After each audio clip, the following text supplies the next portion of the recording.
Canyon Lanes at Morongo Casino. We're here for the title match of the singles portion of our simultaneous doubles and singles weekend. Really fun format. They bowled qualifying once yesterday, and that counted for both singles and doubles. Then they separated into the two separate tournaments. We already ran the doubles this morning.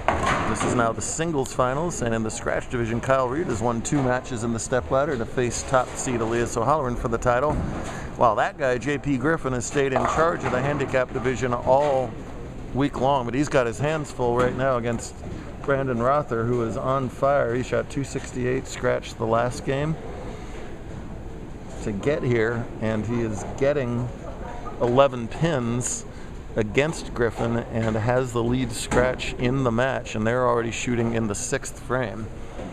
Griffin already suffered 1 second place finish in the doubles with Akela, who also made the finals here in singles earlier, and is in danger of doing it all over again here. He's gonna have to get it going.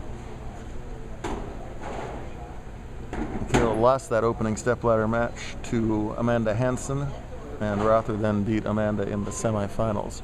Reed has won 2 games in a row over Zach Grime and Solomon Salama. That's not easy to do on any day, winning those two, and now throwing up just as tough a third at him. He's Dutch through the first 5 frames.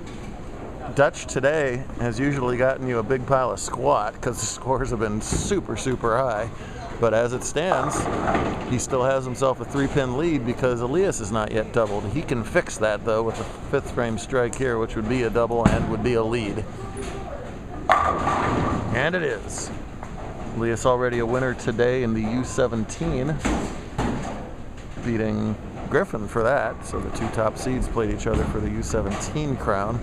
And of course, Elias woke up this morning a 3-time JBT champ and is already a 4-time JBT champ as he got the win with Zach in doubles. Rocking that very cool Season 25 shirt. Get yours today, the merchandise section of the website. Splatters that rack for 3 in a row and increase the lead to 20. Kyle will get a auto re-rack courtesy of the pins to think about it. Brandon Rother on fire from San Diego, looking for his first career title. He's bowled for quite a while with this. This is his best day. Clang. Crashes through the head pin, lucky to only leave the 610 there.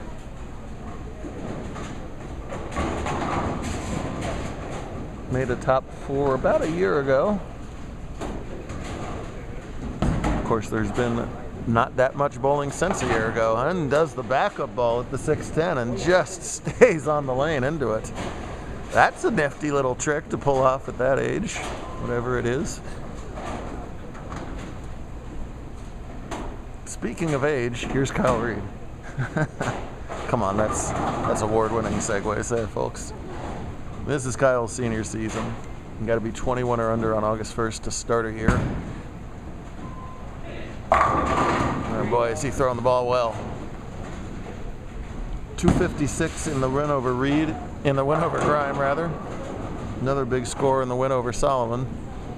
And he shot 278, game 8 of the tournament, just to get into the stepladder by a couple pins. Led qualifying at plus 218, then dropped a 174 3-pin loss in game 7, which looked like it was going to knock him out of the ladder, but then came back with that vengeance there. Ooh, go, Ronald Jones. Nice spare from Rother. 8 spare, 9 spare in the 7th and 8th. My beloved and pathetic Bucks trying to stay alive in this game at the same time. It's a Bucks life. Kyle Reed with 3 career titles. Nice basic game, a lot of side roll. Loves playing that inside-out line. That's been the only thing that's kept scoring down from an even higher level than it already was. It's Bourbon Street, by the way, on a new oil machine, and a lot of volume in the middle, and eventually that volume starts to push down and make a little wiggle spot. If you get it too far left, you leave flat 10s and 2/8s and that sort of thing. On the fresh, these guys are unstoppable. Front 9s and 300s all over the place. The longer they go, the more the middle of the lane gets just a little bit touchy. Can't make a sloppy mistake on this 2-8 here. No problem.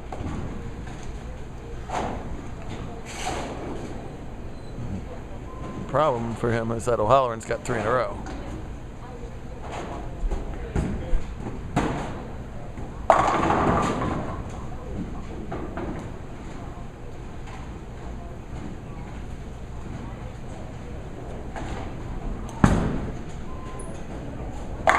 I said the problem here is that O'Halloran's got 4 in a row.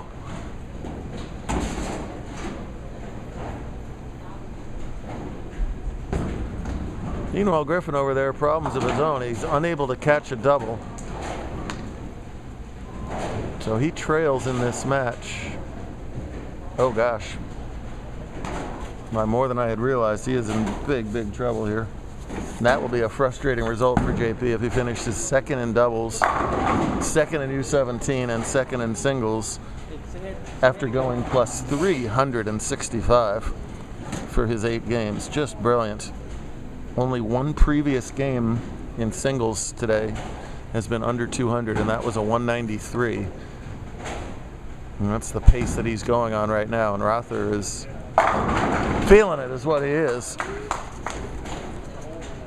Boy, for a kid who can't practice right now, San Diego centers were closed in March. They were open for about a week and a half in June, and that's it.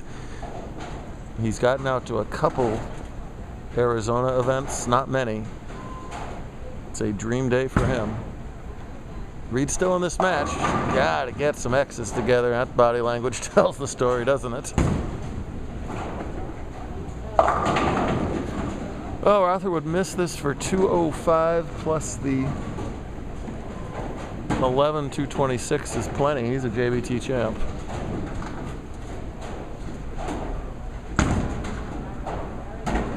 I don't know what kind of release that was, but it was a spare converting release. And a win. Nice job for B.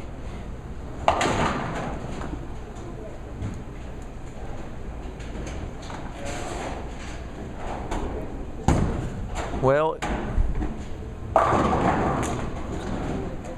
it took a good 220, 230 to win a lot of games. Today, and Kyle can max out for 227. That would force an open out of O'Halloran.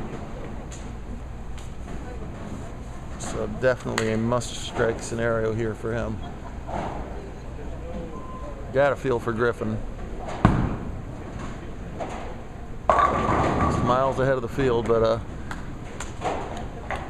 most bowling tournaments end with stepladders, and you kind of got to win the tournament twice in that format, and he's not going to be able to do so this time. Well, he'll go home, he'll go to his yard, or his driveway, whatever that was, and he'll start bowling. Watch the doubles video if you want to know what I'm talking about. They have quite the Corona setup in their driveway. Sometimes I joke with these guys, I'll give them a sticker if they make it, but I don't think JB wants to hear it right now, and I don't blame him one bit. Said he needed my boy Brady to come through. That's not happening.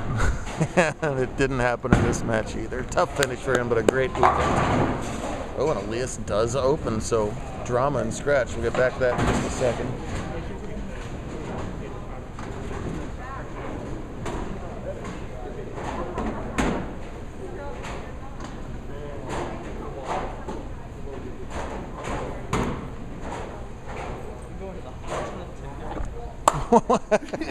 Well, right now, a big 10th frame deal here. Elias now needs to double to shut out Reed. He does not get it, and Kyle Reed can swipe this thing away from out of nowhere. It was a whiff bucket in the 9th frame from O'Halloran, and that was a 6 count on a triple, so that hurt. Obviously, the open hurt way more. And assuming Elias converts this 4-pin, Kyle Reed's going to need 2 strikes in the 10th to claim it. My goodness. Bowling can just turn on its ear in a blink of an eye. While I was over there commiserating for JP, Elias's world went upside down. JP, can I get you a beer or something? That's rough. One second. A root beer, folks. A root beer.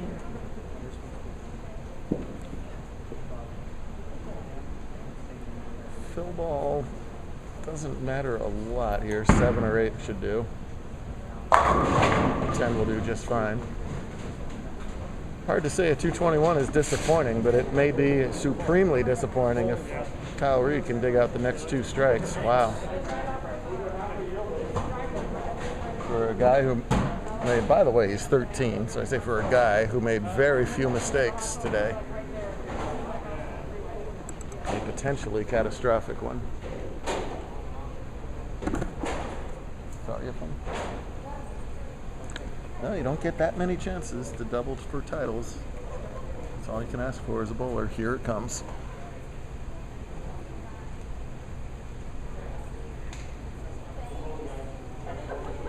Up. Milk that camera.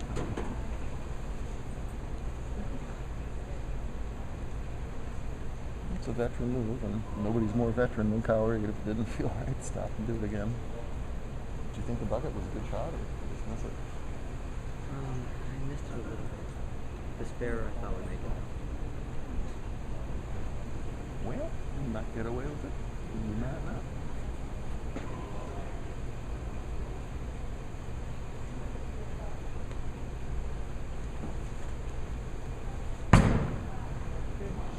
No, never far enough to the right.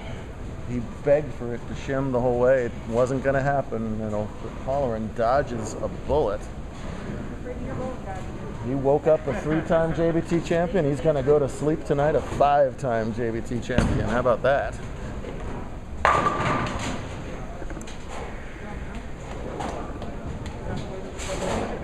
Take your title away if they put that soda on that table, though. Kyle is self-critical of Kyle, and he is going to be really displeased with that 10th frame shot.